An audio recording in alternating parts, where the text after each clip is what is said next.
자, 이제 예루살렘에 핍박이 일어났잖아요. 스데반 집사가 죽고 이제 바울이 이게 사울이 아직 사울이죠. 사울의 집집마다 다니면서 그 예수 믿는 사람들 잡아왔단 말이에요. 큰 핍박이 임합니다. 그러나니까 비로소 이제 밖에 나가서 복음을 전하기 시작해요.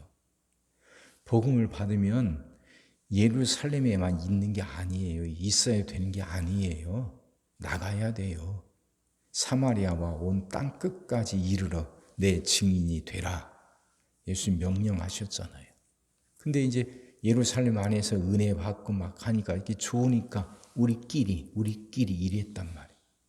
근데 스데반 집사가 죽으면서 큰 핍박이 일어나니까 이제 그때서야 비로소 이제 사람들이 밖으로 나가기 시작한 거예요. 복음은 머무르는 것이 아니에요. 복음은 자꾸 전파돼야 돼요. 자꾸 퍼져나가야 되죠. 선교해야 되는 거죠. 자, 그러면서 이제 어디로 갔냐? 사마리아로 가요. 사마리아는 이 유대 사람들이 굉장히 싫어하는 곳입니다. 사마리아가 북왕국의 수도였잖아요. 북왕국을 아수르가 무너뜨리면서 그 아수르가 그 자기들이 믿는 자기 백성들을 하고 이 사마리아에 있는 이스라엘 사람들하고 섞어버려요. 혼혈을 해요, 혼혈. 그러니까 이제 이게 그렇게 혼혈시키고 그게 계속 내려오니까 유대 사람들이 보기에 그 사마리아 사람들은 혼혈이에요. 잡종이고. 그래서 신앙의 순수성 잃어버린 사람들은 그러니까 무시합니다. 또 핍박까지 해요. 그러니까 사마리아 사람들이 그러면 우리도 좋다. 너희들이 우리 인정 안 하면 우리도 인정한다 해가지고 그리심산에 사마리아에 있는 그리심산에 성전을 따로 지어요. 예루살렘 성전인데. 그리고 거기서 자기들끼리 예배를 드리고 또 성경을 자기들끼리 따로 만들어요. 이 당시는 이제 토라도 있고 뭐 예언서 또 역사서 이런 것들이 쭉 있으니 그 다 무시해버리고 토라만 갖고 예배 드려요. 이게 완전히 이게 갈라진 거죠. 그래서 그 적대감들이 서로에 대한 적대감들이 계속 커가고 있는 상황이었거든요. 근데 거기까지 복음을 전해요. 빌립이 거기 들어와서 복음을 전하니까 거기서 성령의 역사가 일어납니다. 사람들이 병이 낫고 이래요. 그 소문을 듣고서요. 예루살렘에 있던 이제 사도들이 거기에 베드로와 요한을 파송하는 거예요. 그러니까 지금 예루살렘에 사도들이 조직이 있죠. 거기서 이제 베드로와 요한을 파송을 해요. 무슨 말이냐면 사마리아를 인정하는 거죠. 그들도 복음을 받을 수 있고 그들도 구원 받을 수 있다는 거. 전에는 그렇게 적대시했는데 그걸 인정하고 받아들인단 말이에요. 이게 성령의 역사예요. 성령의 역사는 한계를 뛰어넘어요.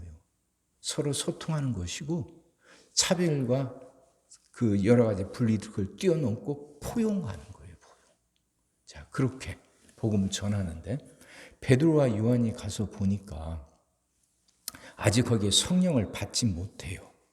사람들이 구원받고 회개하고 세례도 받고 그러면서 병자들이 낫고 하는데 그 신도들이 성령을 받지 못하니까 베드로와 요한이 가서 기도해 주니까 그 사람들이 다 성령을 받는단 말입니다.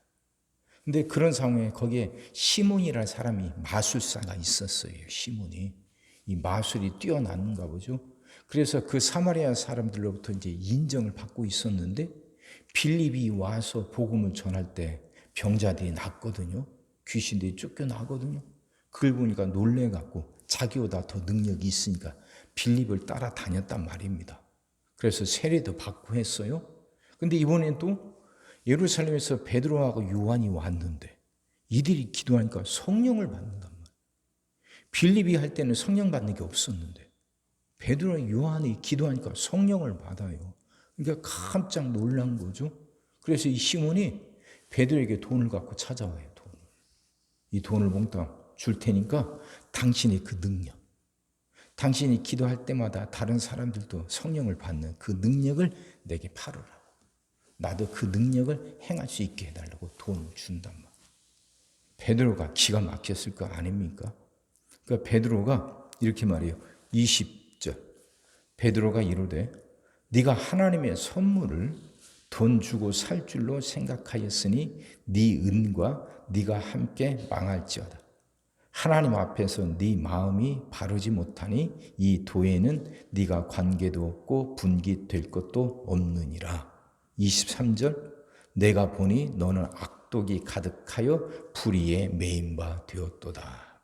그래서 베드로가 쫓아내죠.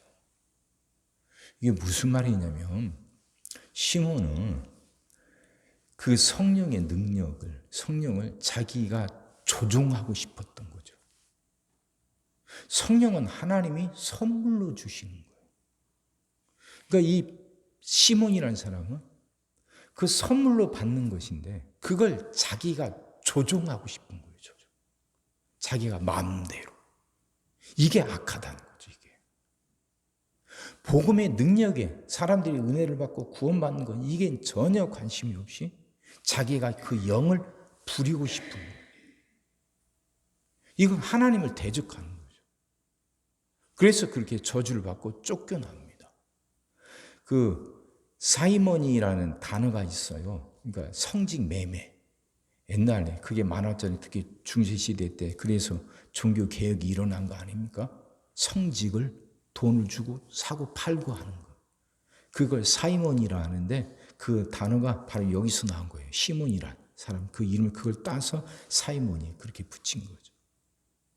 성도 여러분, 하나님은 자유로우신 분이고 하나님은 존귀하신 분. 그래서 역사가 일어나고 안 일어나고는 하나님이 아셔요. 그건 전적으로 하나님 주관이고 하나님이 결정하셔서 하는 거예요. 우리가 뭔가 할 수 있는 게 아니에요. 우리는 단지 겸손하게 엎드려서 하나님 은혜 달라고 기도하는 거예요. 왜? 우리는 피조물이에요. 피조물. 하나님은 창조주시고 그래서 은혜 주시고 안 주시고는 하나님이 결정하시는 것이고 기도에 응답하시고 안 하시고도 하나님이 결정하시는 거예요. 우리는 그 하나님의 결정에 순종하고 따르는 것뿐이에요. 우리가 조종하는 게 아니에요. 조종한다는 말이 뭡니까? 결국 자기가 하나님보다 높아지겠다는 거 아닙니까? 그게 하나님을 모독하는 거죠. 그게 독신이라고 하는 거예요. 하나님을 모독하는 거예요. 시몬이 성령을 부릴 수 있는 능력을 돈을 주고 살려고 했던 게 바로 그거예요. 독신. 하나님을 모독하고. 그래서 자기가 하나님보다 높아져 하나님을 조종하려고 하는 거예요. 이게 악하다는 거예요. 이게. 그래서 베드로가 악독이 가득하고 불의에 매인 바 되었다고 책망하잖아요. 우린 겸손하게 엎드려 은혜 구하며 살아가는 거예요. 전적으로 하나님의 소관이에요. 그래서 우리는 하나님이 어떻게 하시든 그 하나님께 순종하는 거예요. 이게 피조물이에요. 근데 사람들이 이걸 잘 인정 안 하려고 그래요. 나름대로 다 자기들 나름대로 주관이 있거든요.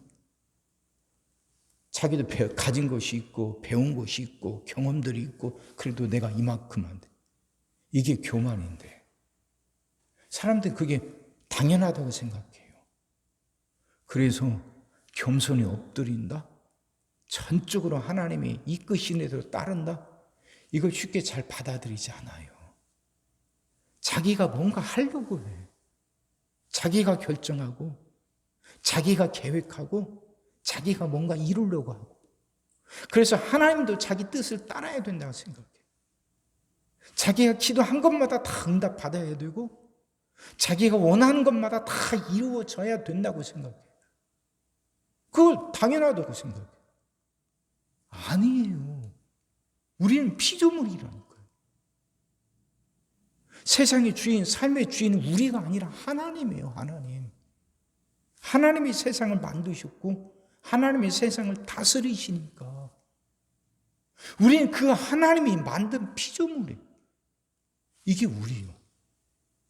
이것이 인간의 본질이요. 그래서 우리는 흙으로 와서 흙으로 돌아가는 것 뿐이에요. 그게 인간이에요. 지금 우리가 이렇게 살아 움직이고 우리가 뭔가를 하고 하는 것은 하나님이 그 생명을 우리에게 불어넣어 주셨기 때문이에요. 흙인데, 먼지에 불과한데 그런 우리에게 하나님이 생명을 불어넣어 주셨기 때문에 우리가 움직이고 뭔가를 하거든요. 근데 이런 우리에게서 생명을 불어넣어 주셨던 하나님의 생명을 거두어 가시면 우리는 그냥 끝나는 거잖아요. 다시 먼지로 돌아가는 거잖아요. 이게 인간이에요. 근데 하나님이 우리에게 생명을 부어주시면서 우리가 생각하고 판단할 수 있는 능력도 주셨거든요. 그러다 보니까 그걸 갖고 자기가 대단한 존재라고 착각을 하고. 아니에요. 그건 아니에요. 우린 하나님의 은혜로 사는 존재들.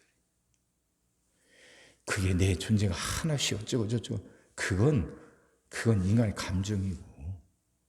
세상에 변하지 않는 사실은 하나님이 세상을 만드셨고 하나님이 세상을 다스리신다. 이건 절대로 변하지 않는 사실이에요. 그 하나님이 먼지인 나에게 생명을 불어넣어 주셔서 지금 내가 살아가고 있다는 것이고, 언젠가 그 하나님이 내게서 그 생명을 거두어 가시면 나는 다시 먼지로 돌아가는 존재로. 이게 인간이에요. 그러니 우리는 겸손하게 하나님의 은혜를 사모하고 하나님의 은혜를 구하면서 살아가는 거예요. 그래서 우리에게 남은 길은, 그래서 우리에게 올바른 길은 그 하나님께 순종하는 거예요. 근데 그 하나님은 폭군이 아니거든요. 그 하나님은 잔인하고 무서운 분이 아니거든요. 그 하나님은 누구보다도 우리가 잘 되기를 원하시는 분이에요. 긍휼이 풍성하신 분이에요. 우리가 이 땅에서 생육하고 번성하고 정복하고 다스리며 살아가기를 원하시는 분이에요. 그러니 얼마나 감사한 거예요. 우리에게 생명을 주신 그분이 나보다도 더 내가 이 땅에서 복되게 살아가기를 원하시고, 내가 그렇게 살아가도록 하나뿐인 아들 예수님 십자가에 못 박게까지 하신 분입니다. 그러니 감사한 거죠. 그러니 감사한 거죠. 그러니 온 마음 다하여 그 하나님께 감사하고 그 하나님께 순종하는 거죠. 이게 복된 길이에요. 그렇게 살아갑시다. 내가 조종하는 게 아니에요. 나는 하나님께 온전히 순종하는 거예요. 그렇게 감사한 마음으로 끝까지 순종하며 살아가는 여러분과 제가 되기를 주의 이름으로 축원합니다. 기도하겠습니다. 사랑의 주님, 말씀이 이해가 되게 하시고 깨달아지게 하시고 은혜가 되게 하여 주시옵소서. 하나님, 우리가 어떤 존재인지 분명히 깨달아 알게 하여 주시옵소서. 어리석고 악한 그 시몬처럼 조종하려 하지 않게 하여 주옵시고, 하나님께 겸손하게 엎드려 은혜 구하며 그 하나님께 순종하며 살아가는 우리들 되게 하여 주옵소서. 하나님, 우리가 어리석지 않게 하여 주옵소서. 세상의 욕심에 휘둘리지 않게 하여 주옵소서.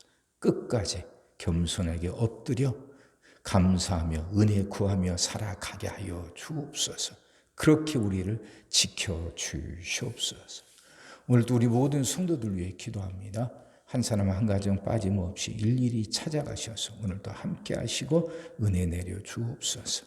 가정들이 다 평안하게 하시고 식구들이 다 건강하게 하시며 생업이 다 형통하게 하시고 문제들이 다 해결받게 하여 주옵소서. 우리 자녀들 축복하시고 앞길을 열어 주옵소서.